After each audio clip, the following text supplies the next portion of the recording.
Alright, another draft physics video presentation. So there probably will be drawing this time. Just go over some crap on magnetism, probably. Electromagnetism, more specifically, probably. Anyway, not much in the comment section. I could picture the face of the actor. See, talk a little bit about a movie in Big Trouble. Who said the line, but thanks for including the movie name. It's been a while since I've seen it. Yeah, well, I think you're referring to the endeavor to persevere line, which was Chief Dan George. Obviously, they're Clint Eastwood movies, but anyway, whatever. You look like Isaac Newton. Yes, it's sort of come up before, but general similarities, I suppose. I think I'm a bit taller. Anyway, so this comment deserves a response. Okay, so this was I can't remember his name exactly, but the professor at Yale. And, I clearly point out in the video how he's saying things that we just know. You can know can't be true. There's just no logical continuity. I mean, it doesn't fit in any kind of logical box. So they make a claim like, well, look, we turn the detectors off and the light goes straight through the slits. When you kind of know, all right, that even if you have two slits, they're still single slits, and they're still going to bend light as single slits. So even if you got rid of the two slit pattern, you'd still be stuck with the single slit pattern. So the detectors can't wipe that out, so to speak. So, but they've never done the experiment. So, it's just, so you have a professor who's using analogies, or, they're not even analogies. He's kind of directly stating this is what happens when you do the experiment, and they've never done the experiment. And you're saying, I have to pay attention to that. That's important. The professors are always right. So I guess this is an Indian person, and they follow gurus, and so it's this thing. If somebody says one pearl, then everything they fart is pearls. They just can't seem to understand that somebody could be right about this and right about that, and totally wrong about something else. And it's just so obnoxious. I mean, because you are a dupe, everybody else is supposed to be a dupe. No, every statement somebody makes has to earn its own validity. You can't ride on your past achievements and all of that nonsense. That's cheating, okay? And you're cheating yourself if that's how you're going through your life. Is somebody says one thing that you think is right and therefore they're right about everything. It's just bullshit. This is just such a bullshit comment. Professor worked on QM. Well, so what? Fact is, he didn't do anything dramatic in QM, so maybe he knows QM, but he doesn't necessarily, hasn't advanced it in any substantial way. If you are trying, can't even, it's courtesy of real words, trying to say he's wrong. Well, I'm saying I'm demonstrating he's wrong. I'm demonstrating it with direct assertions that you have to counter-argue. They claim evidence exists. I claim the evidence doesn't exist. Now, what do I have to do? Prove that it doesn't exist? I mean, how exactly do you want me to prove the evidence doesn't exist? Again, that's like somebody makes an assertion that there's a UFO and I have to prove there was no UFO. No, they have to prove the existence of it. And you're just turning it upside down, saying I'm guilty because I didn't prove they didn't present any evidence. How do I prove they didn't present any evidence? There's no evidence. How do I prove there's no evidence? So what else can I say except there's no evidence that happened? I mean, it's just such bullshit. Alright, the only thing that could go wrong is your listening. No, it's clearly what's wrong with you. You listen and you just say yes, yes, yes to everything, and you don't pay any attention to the fact that the experiment's never been done. You don't care about the actual facts. You don't care about how it actually works, obviously. You just care about defending some religion, and that's all it is to you. QM religion. And you're a devotee. and it's Christianity or nothing. I ain't listening to any of the Hindus or the Muslims or any of that shit. So I'm a Christian. Are you doing something else? Is that analogy unfair in some way? I don't see how you're doing anything else at all. You're not defending. Okay, you're not explaining how. Of course, here's the evidence of this which way experiment being done. Oh, show me the evidence. But no. And then Bez Woot says, he just quotes from the outlaw Josie Whale, no, the Unforgiven movie. Frankly, it's not the best line. Like I said, the ending is the best. It's, when he's, ragging on people. Don't you shoot me or else.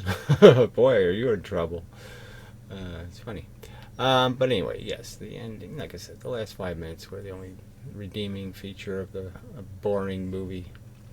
But anyway, excessive and, just overdone, way overdone. Anyway, overdone in terms of a plot.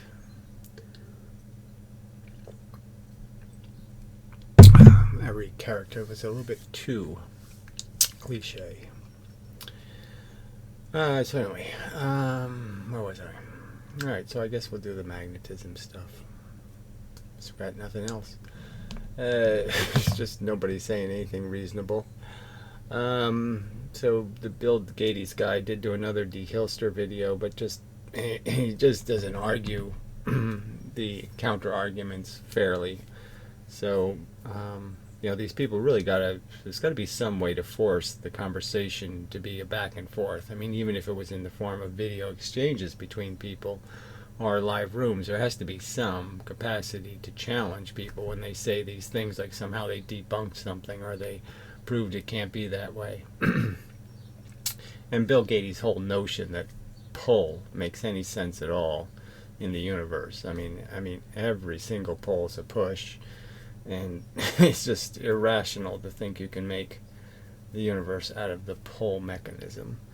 But they all just keep saying things that just don't make any sense. Again, these people keep talking about, repulsion being waves destructively interfering or whatever the fuck it is. And you're just saying, how does it make any sense?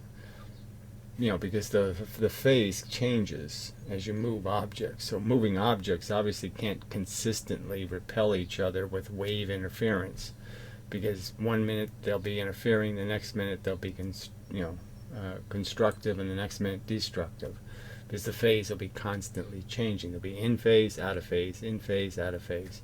That's what the consequence of movement will be. It's just so easy to argue these idiotic points. But anyway, until somebody shows up, you can't have the argument, really.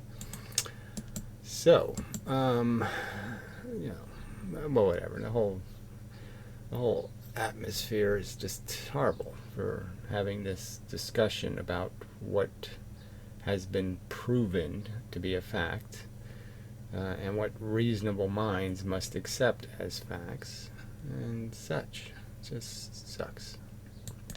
Alright, I'm back. Alright, so I've been over this stuff before, but really, I don't know, it's very annoying. I have to keep going over stuff. But magnetism is, this idea that magnets have any energy in them is just wrong.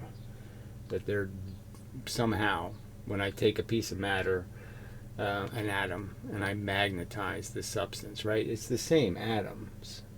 It's just that somehow now it's magnetic when before it wasn't. Same amount of energies in it. There's not some new source of energy. And so what we kind of know about magnetism is that these things end up multiplying. Okay, one magnet on top of another magnet, essentially, on top of another magnet, on top of another magnet. And there's still a continuity in the sense that there's a real magnet in here, like somewhere the magnet begins and somewhere the magnets end as individual magnets, and if you break this, it'll break on these lines. So you'll always end up with a north-south, north-south. No matter where you break it, you have two magnets. You have one with a north end and a south end. Because they break here, and it breaks here, and it breaks here, that kind of thing. And that's what makes magnets, is that little atoms line up. They become domains that have a certain amount of magnetism, and it won't be perfect, but it's like there'll be a percentage of the magnet, will be properly magnetized.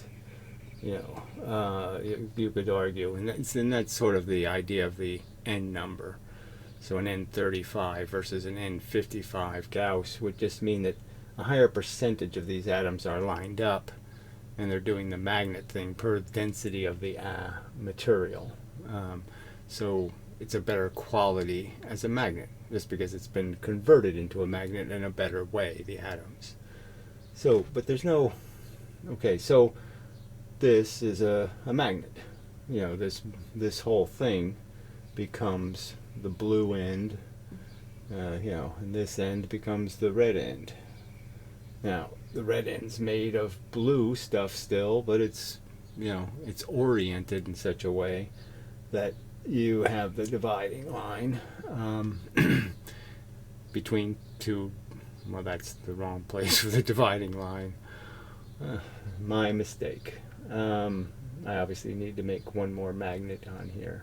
One more blue-red thing here to make this make sense. So these are the stupid little errors of being precise. So anyway, should just erase it and start over, right? Okay, we'll do that. That's why I confuse things. Well, anyway, so you understand, magnets made out of little magnets. It's not very complicated. And you can understand system-wise. Like, again, there's nothing substantially different between, the atoms aren't different kinds of atoms. The material doesn't substantially change in some way. And it's just a subtle change. And the subtle change means it's now magnetic. And as I pointed out, you can sort of understand that the energy isn't coming from the magnet. So again, there's this view that, you have a magnet. So again, just understand that the magnet is made of a bunch of little magnets just lined up in the same orientation.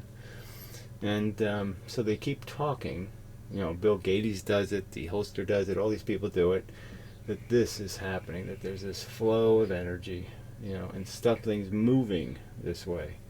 That there's stuff coming out of here, and whether this goes clockwise or counterclockwise, somehow makes some sort of difference, to how two facing magnets are.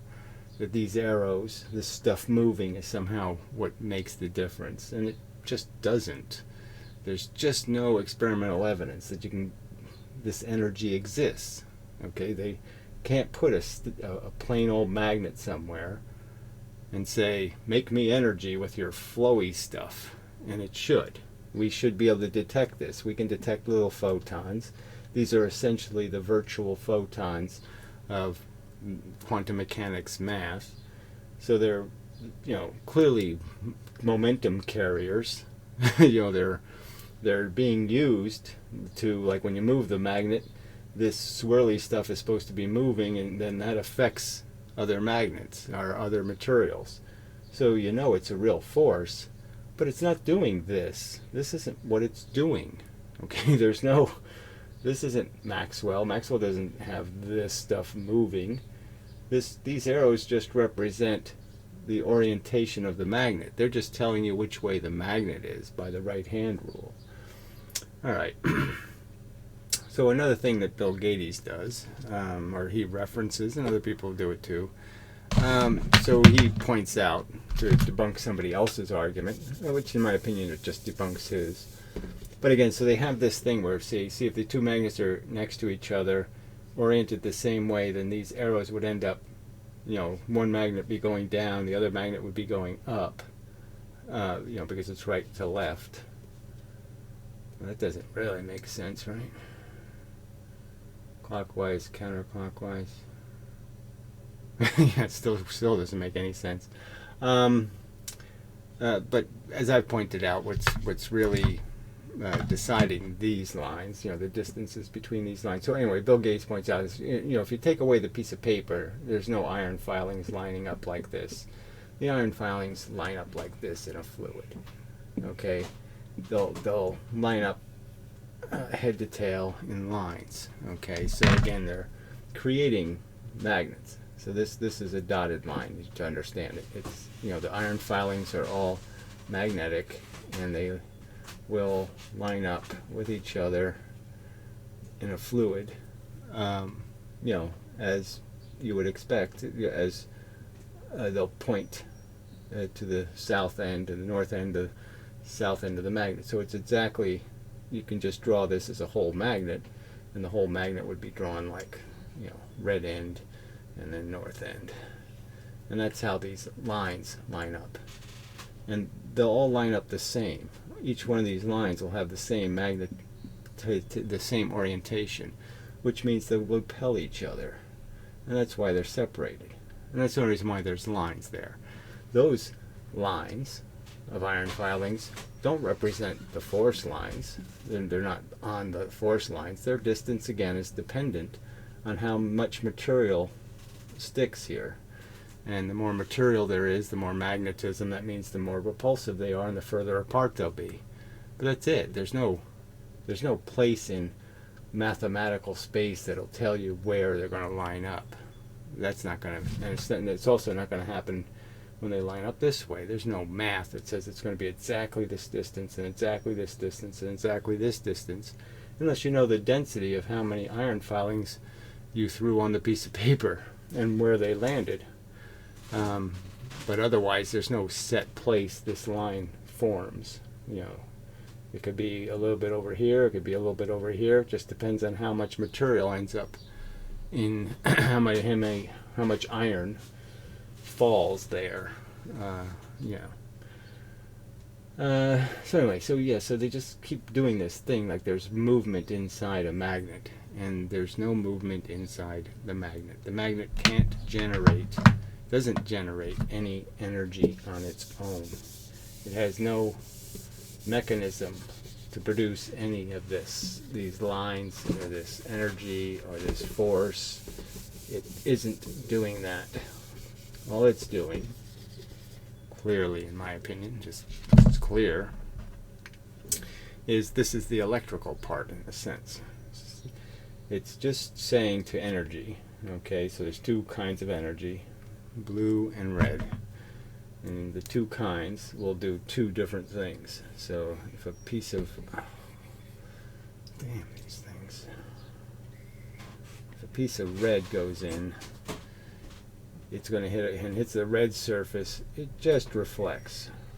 Okay, now that creates momentum, but that's not important, because everything the red does, the blue does exactly the opposite. So there's no messing up the momentum argument. So in a sense, the red has to radiate red, right? So if you believe there's an external force, I'll call it gravity, made of two colors, you can understand that all the magnet's doing is filtering it. That is, all the red stuff will do this, just reflect back out. So in a sense, this radiates red that way. And then when blue goes in, it's going to go through this thing in a direction, and the direction is going to be the blue end. So it's going to come out blue. It's going to radiate blue out of blue. Now, the blue is doing the exact same thing this red is doing. That is, all the blue stuff that comes in here is just going to reflect straight back. So this is radiating blue this way from the blue energy, and any red energy is going to be leaking out this end. So that's where all this extra comes from. So it just converts a mixed force, gravity, that's just doing red and blues, and it just segregates the force. And by doing that, now if I put another magnet over here, you can see quite obviously, if I change the orientation, it's going to be all blue, a lot of blue hitting it on the red end, and a lot of red hitting it on the blue end. the red's going to go out the red end, the blue's going to go out the, the blue end, and so there can't be any reflections back and forth. But if I turn that around and I have,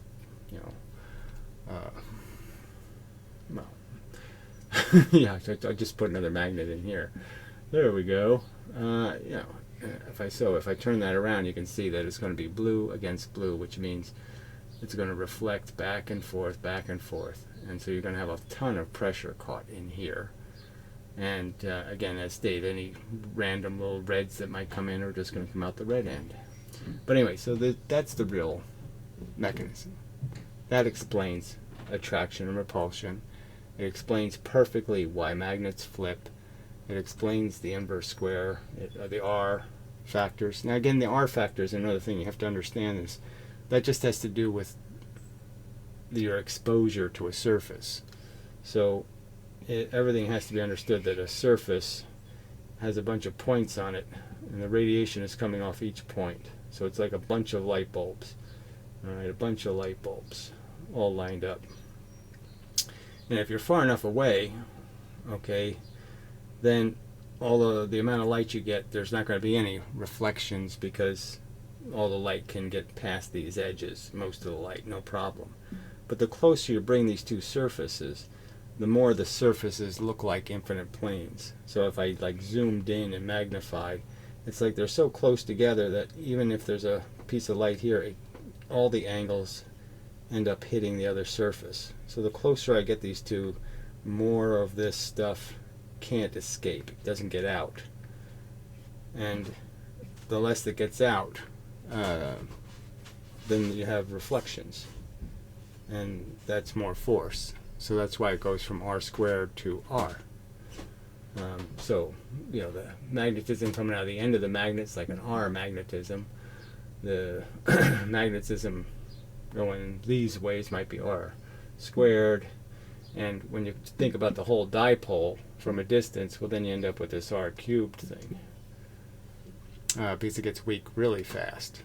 Because now you're losing your segregation. The further away you go, the more you see the red end. And the red end is polluting. So the further these two magnets go from each other, the more the red energy can hit the blue, and the more the blue energy can hit the other guy's red. That kind of thing. Alright, sort of a tangential point, but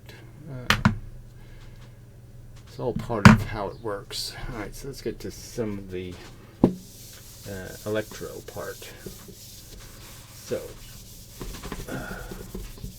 So I can't say that I can say what exactly happens in an atom, but I can give you analogies to it, or I can metaphor it, or I can come up with a mechanism that explains it, and then you have to just understand the word pressure or something and say, well, there could be another mechanism than the one I outline. It's like if I tell you that electrons are like a boat with rowers, and they don't. A reflection of energy means they just exchanged. That is, you took on a rower going this way and you gave back a rower going that way, and that changed the balance in the boat. It's an appropriate analogy, but it's not how it actually. That's not exactly what an electron is. It's not a boat, and the energy isn't rowers. But the analogy is perfectly suitable to the purpose. All right, so. We understand that these, so if you understand the little bit of the idea of having a flow in, these things were like $2.50 I paid for these stupid markers. They suck. Anyway, so the idea would be is that this energy, okay, so if you had a whole bunch of these things in arranged in a circumstance, a piece of matter, you could sort of understand that the flow of the energy ends up being in a direction. That is, if, as pointed out, if blue goes in this way, all right, it's going to bend this way. And if there's a row of magnets, you could sort of understand that it's going to keep doing that, in the sense that it'll, one way or another, it'll keep going in this direction. So even though this would be another red here, all right, that red would bend it this way, but then it's going to hit another blue, which will reflect it back this way, which will end up, and then it'll reflect back this way. So if there was a right-hand rule, you're making a right turn, you bounce off a dead end, okay, the dead end bounces you back, and now you're making a left turn, okay. I mean, it's still a right turn from your perspective. That's, your right turn, and then you come back this way, and it's right turn again. So that's the right-hand rule. So anyway, so the tendency would be is that you keep going, dead end and back up, and then dead end and then back up, and the process will be is that the energy that goes in here will just keep going up this way, kind of like how current flows. So you can sort of see the similarity. So the idea of electricity is that it's an exchange of this pressure in atoms, where the atom ends up being biased by the pressure. So it goes from being, electron heavy to proton heavy to electron heavy to proton heavy, or something like that. And so those are the dipoles being created. And but what we observe in magnetism in a wire, say, right, you have this wire, and the current will flow this way. And what will happen is the magnetism will form this way, around the surface this way. Jesus, I hate these markers. Alright, so it's going around the circumference this way. So you would think it should be lined up this way, because that's which way the current's flowing. So you're saying the current's going in this direction. So why are the magnets forming in this direction? Well, it's because atoms have to stagger. So you can understand that if these are little magnets, if I was going to put more of them next to each other, just like the iron filings that would repel each other, they can't have the same, they can't be arranged parallel. That is, the red can't stick to the red, and the blue can't stick to the blue. So you can't arrange them without having them alternate. So the next atom has to be blue next to this red, and this one has to be red, and then it has to, so they can stick to each other.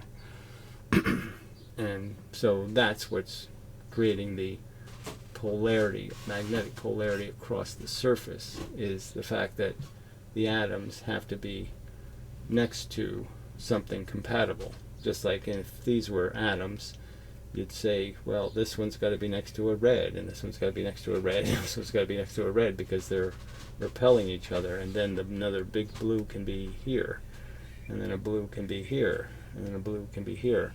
So the arrangement always has to be to alternate between the pressures. The blues hate the blues, and the reds hate the reds. So it's just like inside the atom, where the electrons hate each other and the protons hate each other.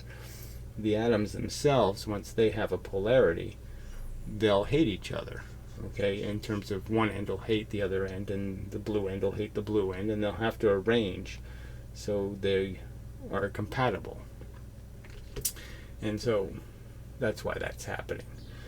And again, back to this right-hand rule, this turn thing, it always makes the turn in one direction, which means that the magnetism always starts with a red at this end and then ends with a blue at this end, or something like that, the tail. So the tail is always moving away from you. The blue end is the tail of the magnet. So this side looks blue, and this side will always look red. So no matter where I turn across that surface, it always looks like red coming at me and a blue running away from me. And that's why the conductor itself has a polarity, is because these arrangements exist, and the electricity doesn't flow a direct path. It goes like this, it finds a path, the shortest path, that will end up getting it through the conductor, through the correct polarities, through going from blue end to red end in that direction. And as it's doing that, it obviously is switching the polarity of the things it goes through. So this one becomes a little one, and this one becomes a big one. And then this one switches because it doesn't like that. So this one switches over to a red one, and this blue one switches over here. So that's what electricity is causing, is a bunch of shifts in the atoms. And that's the heat that's generated. So the heat's a consequence of all these atoms having to reposition because the polarity of the atoms keeps changing, which means their geometry has to change so they can be compatible. So there's not two opposing poles next to each other. So this one has to be a blue here, and this one has to be a red here, blah blah blah blah blah. Alright, what else needs to be stated? But anyway, so it's another thing they draw, when they draw this idea of the magnetism going around the magnet, as a circle. They draw it as if there's a current, as if there's electricity going around the conductor, like something is spinning. And there's no evidence that anything's spinning. This is just all radiation, straight line radiation coming out of the surface. And it just has to do with the compatibility of the blue radiation versus the red radiation. The fact that the red reflects off red, the blue reflects off blue, and the fact that the magnet is creating that segregation. It's the polarized atom is spewing more red from one end and more blue from the other end. And that's all that this whole thing is reacting to. And it's all just a radial force. Everything just radiates. So I suppose that's something to really just emphasize, as a point that that's all there is everything that interacts in a like even in the universal scale has to do with what it radiates, and that's the force. So no radiation, no force, and everything can't escape radiating something. So if you understand the force is this random amount of random mixture in the universe, and all that's really happening is there's devices in the universe. Alright, so this stuff is hitting everything from every direction, and you're just putting objects inside of here that do have some, if they have no polarity there, that means mixed. That means they have both poles, and they'll reflect, each thing will be doing the same thing. It'll be just either reflecting, or it'll absorb a little bit of momentum in the process of reflecting, or it's just diverting. So the force comes in and it diverts it. So if I divert the red, that's the same as radiating the red. So and if I reflect it, that's the same as radiating it. Okay, so so if something comes in and it bounces off me, I'm radiating what came in. I'm at a kind of equilibrium. And so this external force ends up being a force that everything will just radiate back to the universe. And a single object by itself will end up just, if it's all alone in the universe, it'll just radiate back the same randomness it got, in the sense that this red comes in this way and it'll leave some other way. So there's the same mixture coming out. And the only way that changes a mixture is there has to be some other object that changes how much went in a direction. And once it changes that, then it changes how much goes out in this direction. And that means this is now magnetic, because all the reds are going some other direction, and all you have is blues coming out this end. Well, I didn't get to that perfectly, but the point is, it's just we're all just reflecting energy back, and the reflection is in the form of a diversion. That is, it comes in here and it goes out my head, or it just bounces in and bounces off. And so that's all that happens in the universe. Nothing really captures anything without giving back something. So that's Newton's third law or whatever, equal and opposite reaction. And so there's complete conservation of the energy, and all you're doing in the system is by having different objects that absorb and reflect. Well, the key thing is that the reflections are obvious in the same, it's energy in the same, back in the same direction. But the diversion is the interesting one, where it goes in one direction and comes out a new direction. Because that's, you can see how obvious that is as change. I mean, obviously the universe things aren't going to get hit by energy because it went in some other direction. Well, because it went in some other directions means this thing over here is going to get hit with more energy. So there's more over here and there's less over here. And that's just the pressure argument. So this push mechanism, so just as a counter argument to the Bill Gates cheap argument, push works, okay, in terms of creating what looks like attraction very easily. And, creating potential differences in pressure. But it's all pressure. And it's all created. And the only way you can create the pressure is to understand polarity, to understand the difference between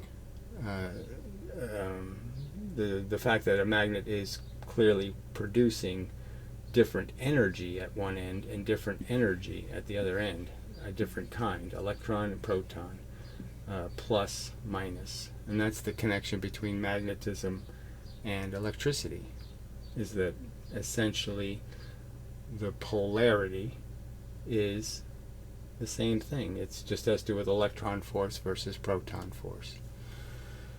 Alright, so maybe I'll quit there. I just want to emphasize the point that if somebody has any experiment that demonstrates there to be anything moving in a static magnet, any flow of anything, and there's no experiment, if they could do it, then we would have perpetual energy, because we could just make a magnet, make a piece of steel magnetic, take it from regular steel, convert it into a magnetic piece of steel, and all of a sudden we have all this free energy just whipping around, and it's not there, because there is nothing moving out one end and in the other end.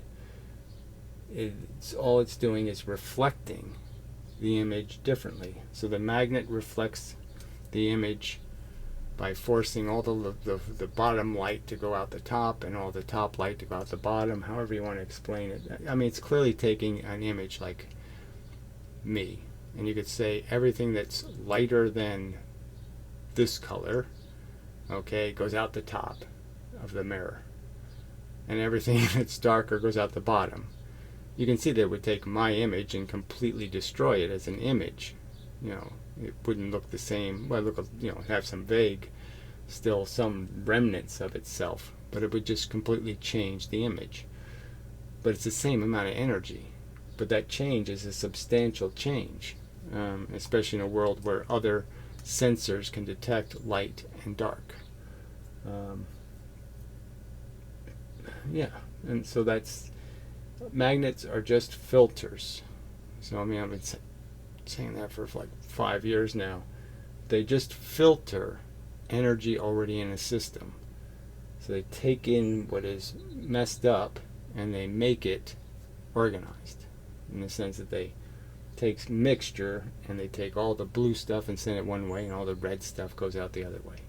And it doesn't all go out, as I'm pointing out. It reflects. And it doesn't reflect off the other surface. It gets diverted. So there's just reflections and diversions. That's all that's happening in the universe. A piece of energy or momentum comes in, and you either reflect it or you divert it. And that's it. And you divert it by a rule.